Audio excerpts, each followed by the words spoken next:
All right, some folks rolling in. Thanks for joining today. Going to give a couple minutes for everyone to join and then we'll get started.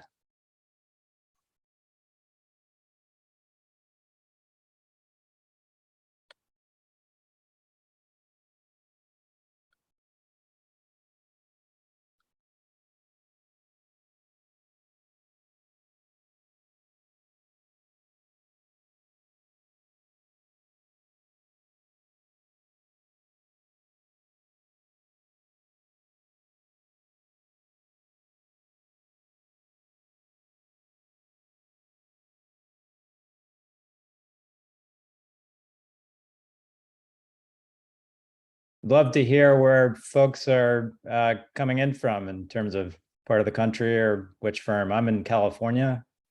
Scott is in Minnesota. Sure, we have folks from all across the US. Make sure you include sunny Minnesota. Sunny Minnesota. It's very much known for its sunshine in the middle of winter.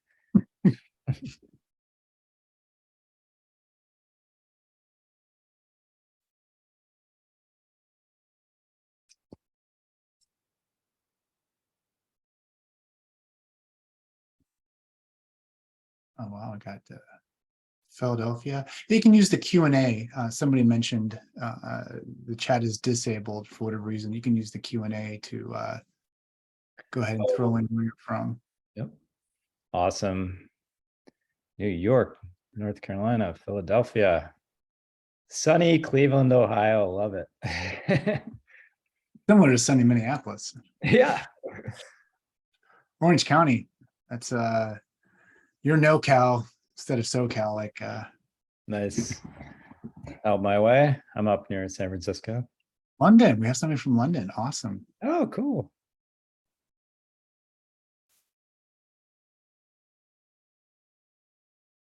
Wait, you must be up very late at night.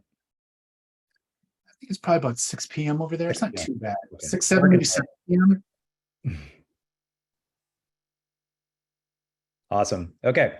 So I think we can get started. If anyone does hop on late or have any colleagues that would like to get the content, you will receive a link to the recording afterwards. So feel free to share it around and distribute it through dark social, which we're going to talk about today. So to give you an intro to who's speaking with you here. So I'm going to have Scott give a little introduction and bio. We both work for the ProfitSolve family of companies, which includes Clearview Social, a number of SaaS tools that span legal, accounting, and different professional services functions, as well as working with B2B software companies. So Scott, why don't you give a little intro about yourself and why folks should listen to you talking about dark social? Yeah. Thanks, Colin. Yeah, happy to be here. I've been in the legal marketing space for about 6 years now. Specifically, some of the products that you see here, Tapestry, Cosmetics, Rockman, or TimeSolve. I was with TimeSolve for about 5 years as their marketing director before moving to ProfitSolve when we all joined together a couple of years ago. But I've been in the general marketing space since I'm dating myself. I since the mid 90s, started as a graphic designer. So been around a long time, seeing that full transformation into digital marketing from the old days of just sending direct mail pieces and taking out ads in magazines and newspapers to where we are today. So and dark social is kind of that riding wave of where digital marketing is and where people are finding you. So excited to talk about it today. Awesome. Yeah, I'm sure we have a lot of experienced marketers on the calls. So my background is digital agency owner, ran an SEO and pay-per-click marketing agency about 10, 12 years ago, and then have worked through various software as a service companies and have seen the trends and waves to try to measure attribution as digital traffic comes from different sources, especially social media. So this topic is kind of near and dear to my heart. I've been trying to figure out where traffic's coming from for a long time. So There's some traffic that is easy to track and others that is more challenging, like this topic, that can sometimes be very valuable. So hopefully we give you some useful perspectives to take into your own businesses, firms, marketing campaigns to implement after the webinar. So we're going to jump right into this concept, which was basically coined in an Atlantic article in 2012. And if you think about, Atlantic as a news publication, a lot of their traffic comes in from folks sharing individual articles. There is a portion of direct traffic that comes into the Atlantic homepage, but a lot of the highest quality traffic comes from stuff that's difficult to pick up in analytics. So they see traffic coming in from folks sharing individual posts through text message, through WhatsApp, through Facebook, encrypted media channels that basically are sometimes very, very high quality individuals coming to their site, but this can't be tracked easily through Google Analytics. So this term that was coined, I think, is pretty interesting because it represents a growing and vast percentage of your website's traffic, and it's likely to increase over time as people start participating more and more in social media. So Scott, maybe you can give some additional context as to what dark social is and why you think folks in the webinar should see this as important. Yeah, first of all, I wish that the writer of that Atlantic article maybe used a different term. Dark social sounds very menacing, right? I mean, because we've heard the term dark web, but that's really not what it is, obviously. But we've all experienced dark social. We all have done it ourselves, if you will, where it's just as simple as you guys are all at firms or companies that have probably like a company Slack channel. And somebody in a Slack channel says, hey, check out this website that does whatever it does, XYZ. And you go and check out that link, and it's just a simple link to the homepage. And then you sign up for a demo, let's say, or register for something.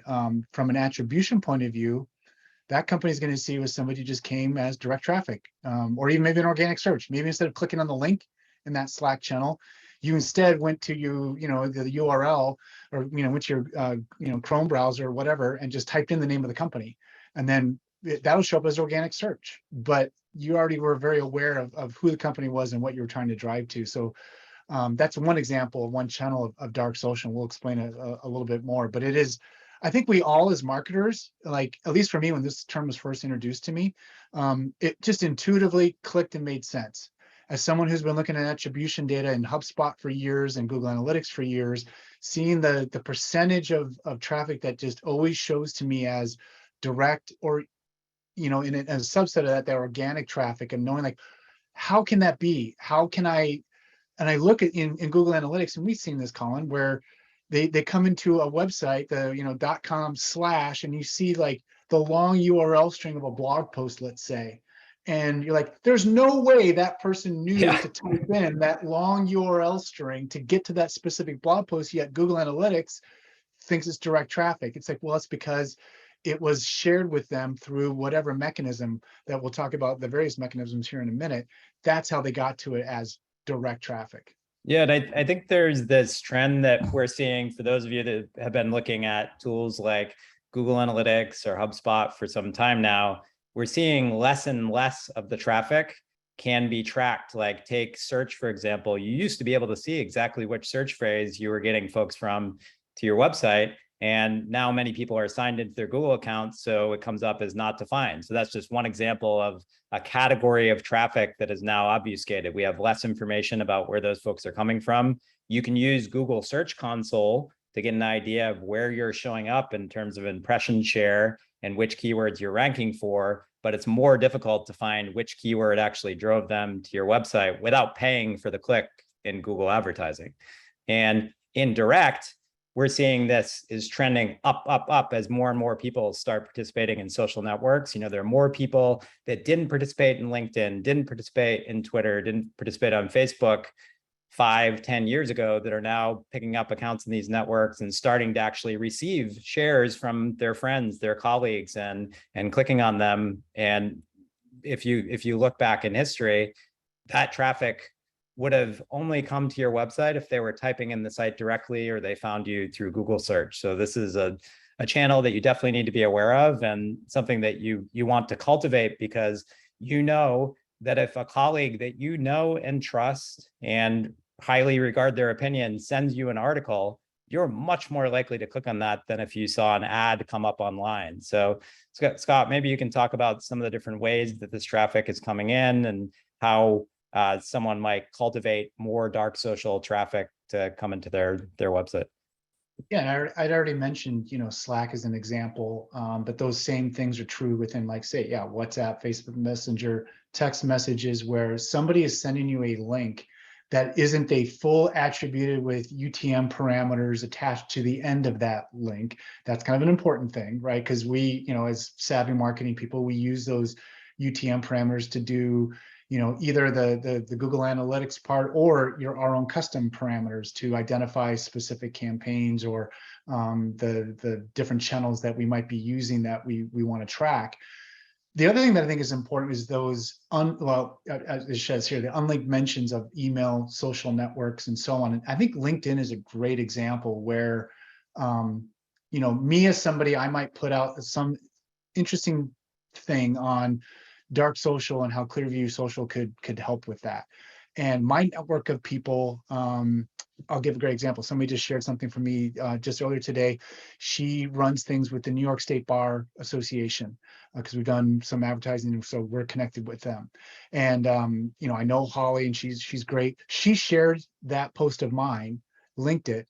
She's probably connected with dozens of actual lawyers or law firms, or others that are in that space. They see in their LinkedIn, hey, this person that I'm connected with, Holly, just shared and liked my post. So now they're intrigued, they're watching it, they see it, and then they're like, oh, what is this Profit Solve thing? And they would go and type in profitsolve.com.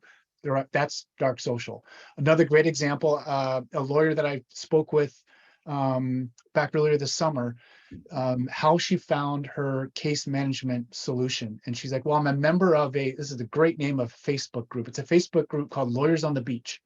And it's for lawyers that basically learned how to work outside the office as small law firms. And in that Facebook group, she asked the question, what do you guys like for practice management?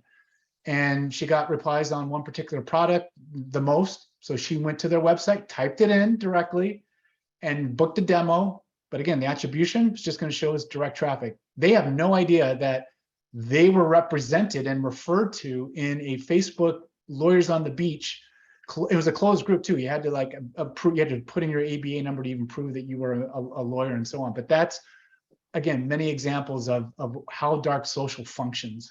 And that added so much credibility to that piece by having someone that they know and trust recommend that piece of content, or appearing in a group that usually consists of quality content. So right. Yeah, that credibility factor is so much higher quality if you think about intention when someone comes to your webpage or your blog or whatever type of piece of content you're trying to promote. That credibility causes them to approach the content differently. They're more likely to have a higher time on site, a lower bounce rate. All the Google Analytics stacks typically on this traffic look much better than someone that's seeing you in a forum online that doesn't have that credibility wrapping the link or the post.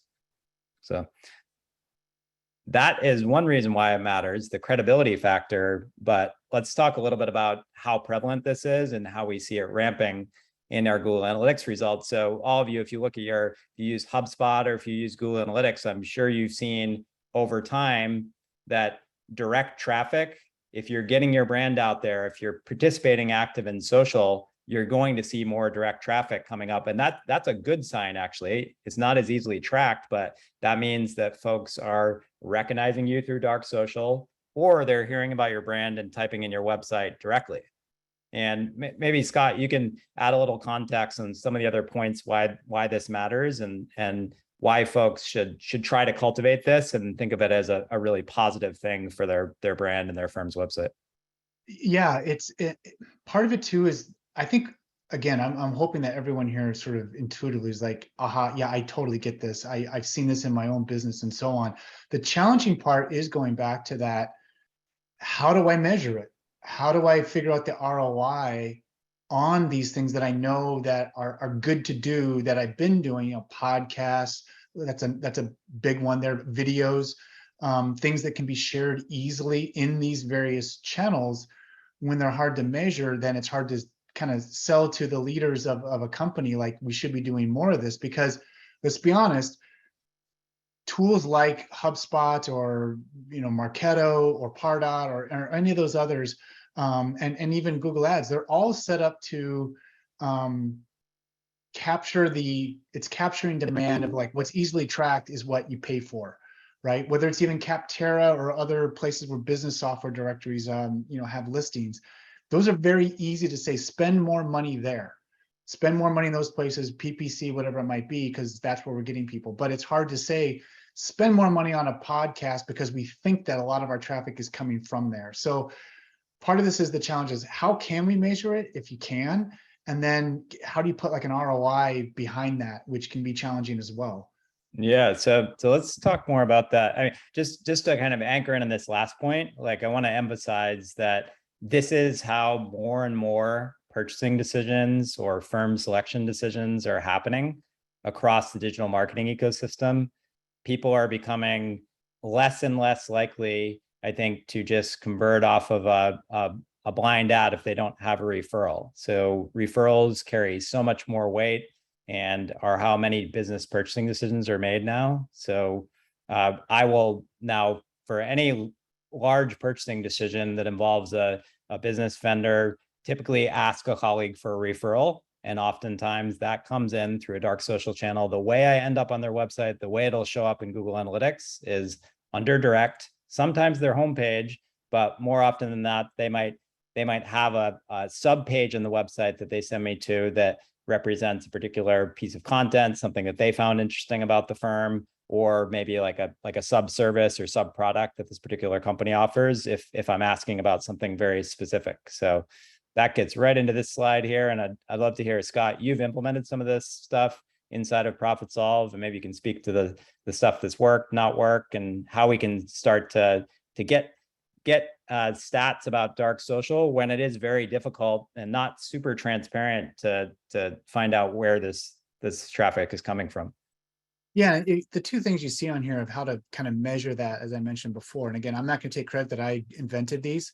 Both of these kind of ideas are out there. I've actually really leaned into online, LinkedIn, podcast, and so on. Refine Labs is the marketing group. Chris Walker, great guy to follow. So if you go and look up Refine Labs, that's dark social, right? Because you heard it from me.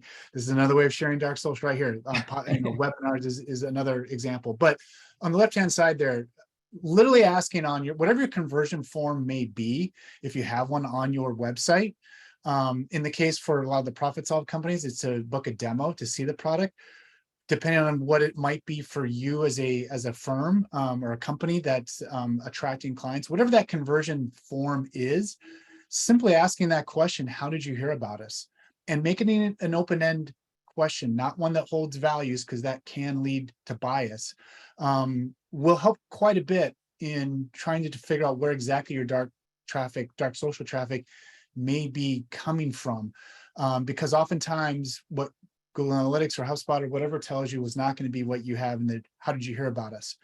The next obvious question then is, well, how do I don't want to scroll through hundreds of form submissions and try to find a pattern. How can I turn that free-form open-ended box into something I can measure and put percentages behind? And one of the ways you can do that is, and it's easy to do with like workflows. I know I keep bringing up HubSpot because that's what ProfitSolve uses, of creating something that says like, hey, if this field contains these specific words like podcast or LinkedIn or social, then you say, hey, categorize it over in another property you might have with those 6 or 7 values, so that it can kind of comb through that text, pull out those keywords you've identified and place a value to them. Then you can say, hey, 20% of our traffic comes from people listening to our podcast.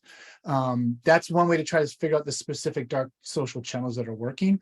Yeah, on the right hand awesome. side, that's the source of truth. I mean, you can't get any better attribution than that when they fill out a form on your website. And potentially you could do a drop down too. It might be kind of a long list, and you might not cover all the the granularity that you would get in a free text field. The person might say like WhatsApp versus the category of like instant messenger application or something. So, the free text field has some advantages, but that's 100% way to measure attribution. There's no analytic software that's going to get as good as that form on the left.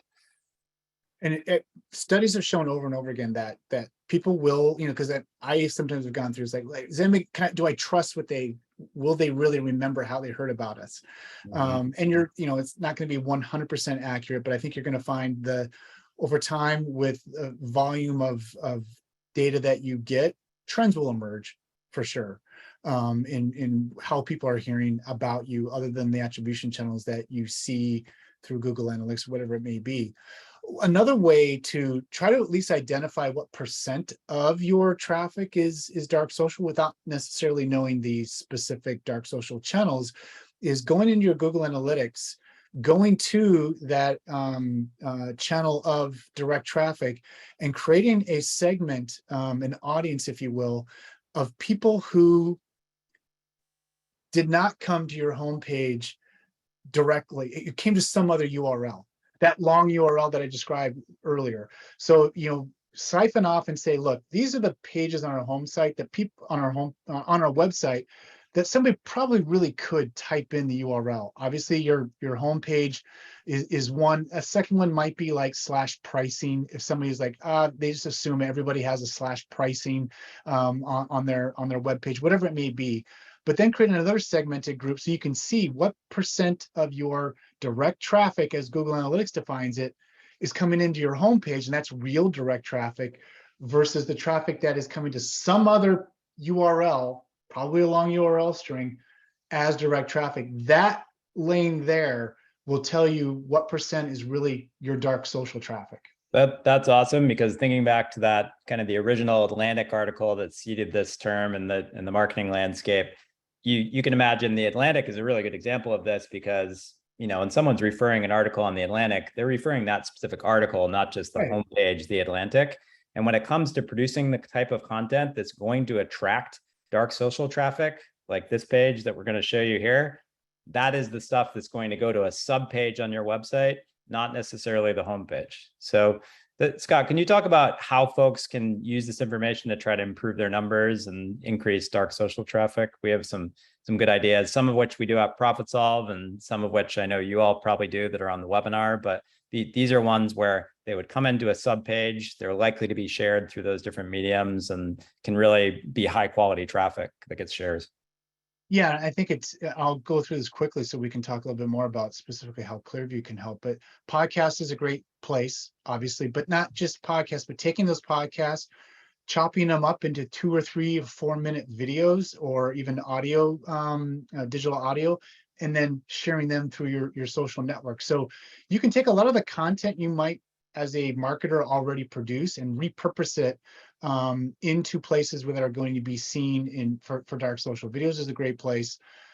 Thought leadership articles means just, as we know, it's like telling the story, like creating like what's our category? How can I talk more about things that are important to people that are in this category? You're not selling at this point, you're informing. And hopefully we all, as good content marketers, try to really plant our flag on that hill of like, I'm going to create good content around a topic. I'm not necessarily going to sell to them. And that's useful data about your industry is always a great thing, as raising your profile as a thought leader. And I would say more importantly too, it's important for you and your LinkedIn profile, your CEO's LinkedIn profile. I'm not even talking necessarily about your company's LinkedIn page, but you as a human being sharing this content, sharing videos, sharing podcasts, things like that. That's the key to how to get this into places that are easy to share and where it'll be seen in these various channels. But Yeah, that's awesome. is a big part of that. Think about the types of you're a great test bed for this as a marketer. The types of content that you get sent by colleagues that you end up sharing and passing along. It's usually relatively short form. It needs to be digestible quickly. We're all busy. We have a lot of multi-threading happening in the course of our day. So Scott had a great idea there, taking like a video and making sure that it's segmented. It's chopped into a smaller bit So it's digestible, someone can view it, move on, they've got the information. That's the kind of stuff that will usually cultivate sharing and it start to increase your dark social traffic. So I'm going to lead right into a way that you can do this very tactical.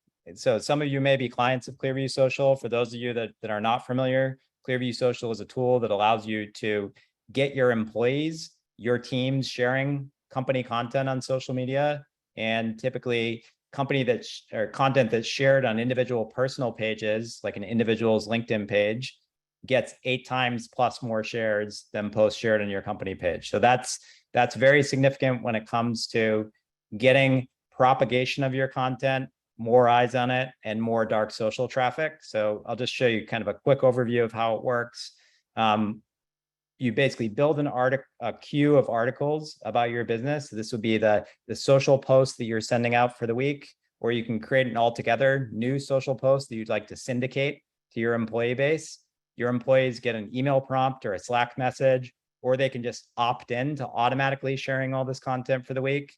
It's going to automatically get shared using a peak time algorithm that we developed that shares it at the time when it's likely to get maximum engagement. That's clicks, likes, shares, and that'll also lead to folks sharing it individually in individual messages through text and other mediums that would fall into the category of dark social.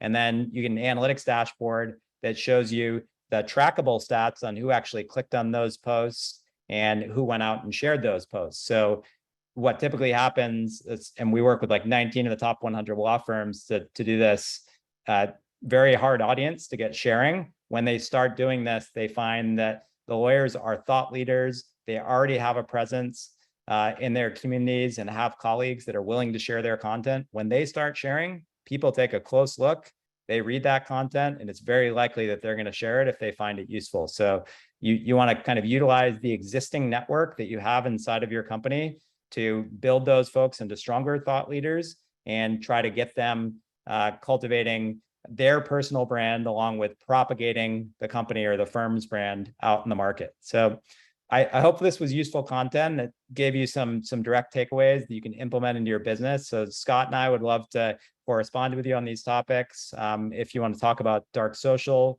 or you'd like to learn more about Clearview, we have a little time for Q&A. There's also a poll up on Zoom. So we'd love to hear your feedback there. So if you have any questions, feel free to type into the Q&A, and then we're almost at time, but have a little more time to respond. I'm going to go ahead and launch that poll.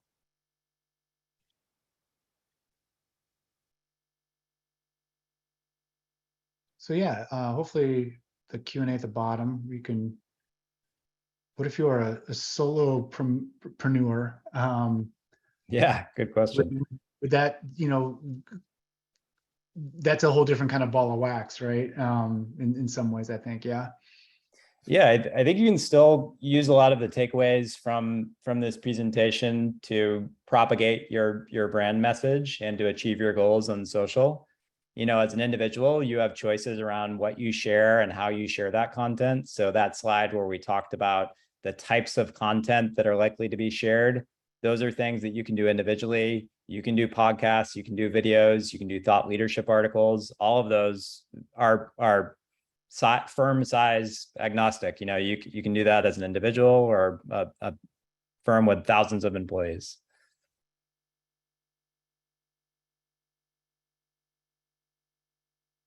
One question is, San Francisco still as beautiful as it was? Today it's a foggy day, so yeah, it's a nice city. Well, the question did come in on speaking a little bit more to how we can track dark social. And I think really where you're left at, the one main way is going to be trying to ask people, how did you hear about us? And like I said, if you're the type of marketing or the type of leads that come in aren't necessarily gathered via a form, and I use that as an example because again, that's what ProfitSolve does. Whether if it's a phone call or an email is the call to action. I think just that immediate follow-up of asking it's kind of an old school question. How did you hear of us? And again, putting that in a place where you can then use the words that you know are important, to scrub through all of the entries and place them into another value so that you can sort of, anybody who says like, you know, LinkedIn or Twitter or whatever, that just becomes social. You know, it was through social media. Anybody who says obviously podcast, that, you know, says podcast. So that's really the best way to try to capture that right now, or track it. This article, I would recommend actually reading the original Atlantic article if you want to dig more into this topic, because it does have some interesting information about how the Atlantic tracked between the different networks, and then also this direct traffic segmentation. I think is a key one if you are producing that type of content that would lead people to sharing the sub pages of your site. That's something that I think a lot of folks don't have implemented in their Google Analytics setup. Great questions.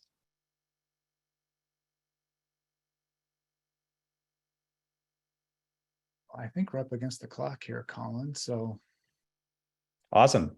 So I'll just leave my contact info up here if anyone would like to get in touch about this.